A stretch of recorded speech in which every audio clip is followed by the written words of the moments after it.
Hey, sixth graders, Mr. Newman here. As you know, today is your at home learning day. And since we are learning about the layers of the earth, I thought it would be a wonderful opportunity for you to show what you have learned. So, as you know, this past week we've been learning about the layers of the earth. Now it's your chance to show what you know and what you've learned about it. So, I'm going to ask that you create your best drawing. Now, again, we are not looking for perfection. I'm just looking for your best effort. I understand that not everyone is the best drawer in the world, like myself, but I'm just going to ask that you do your best. So I've included a short video here that'll take you step by step on how to draw the layers of the earth.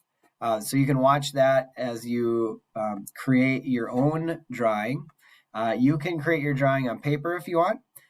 You can create your drawing using any drawing app on your iPad. Either one is fine. I only ask that it's your drawing, not an uploaded picture from the internet or a picture you took with your iPad from a textbook or something. So it's got to be your creation.